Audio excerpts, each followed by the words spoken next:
Thousands of kids are digging up facts about Cayman's past. They're unearthing buried treasures like these on an archaeological adventure at the Mission House. It was fun because we got to dig in the sand and try to find all this type of items, and some of them were hard to find and some of them weren't. The necklace belonged to this lady that probably liked jewelry. Some of them belonged to the pirates. Some of them were back in the days from when the kids had only one classroom. They shared a chalkboard, smaller chalkboard, and some of them were kids' stuff. It was a baby bottle. It was kind of hard to find because it was so small. But you found it. I was digging to find it, and then I saw something yellow, and then I was digging up, and then I have found it. I have found a slingshot, a gun that people used to shot to get to eat birds. We put on an archaeological dig for kids, usually during summer camps. We also do them for special occasions, and we try to do them a couple of times during the year for regular National Trust activities on the calendar of events. Between some of the things that we had in the dig and some of the artifacts in the Mission House, what we've tried to include were things like marbles. That was, quite a popular game back then for the kids. Gigs, yo-yos, dolls, that sort of thing. And then some of the things that the boys and the girls would actually have used as they started to mature and to begin to fit into the roles that they would, later fill as parents. I'll say it's really historical.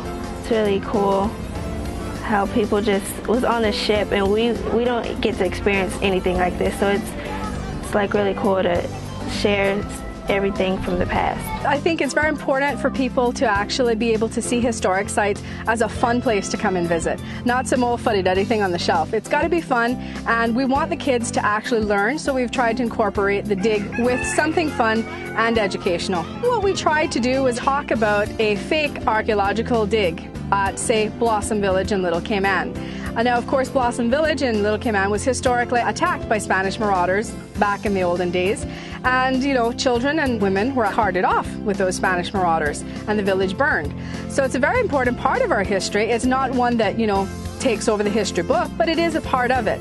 And I think that this gives the kids an opportunity to see what a villain might have had in his collection, as well as the average family on an island close to the sea. It's amazing what they can come up with on their own, what they can draw conclusions from the facts that you've given them. So it really gives them an opportunity to stimulate their mind and get them to think. I learned about Queen Victoria, her monument, and the Fort George. It's important because we never saw it. Like, we're seeing this in the future. It's important to learn about everybody's cultures. I think it's really cool to experience a lot of things that people went through. If I had to bury treasure for my grandkids, I'll probably be postcards, jewelry, rings. Remember, with archaeology here in the Cayman Islands is that anything that you find in the ocean is actually the property of the Cayman Islands government. So we don't want people running out there picking up and messing with things that, really they could be doing more damage than good. And of course, if you do find something of interest, call the National Trust, call the National Museum, so that we can be properly dealt with. I think that Cayman is a very small place, but there's a lot of fascinating history here. Pedro St. James having, of course, a history of democracy, and the Mission House having a history of education and religion. I think that, when you fit all those pieces together, you come up with a very fascinating story of our early people. I also believe that the architecture here at Mission House is more of the middle-class family to upper class of the 1800s and the early 1900s. So it does give you a very different feel from some of the other historic sites on island. I had learned more about Cayman and more about my country and how that they had used stuff up in the old times. If you would like to take a trip into your past, you can visit the Mission House Tuesday through Saturday from 9 to 5:30 p.m. And remember, tours only go until 3 o'clock.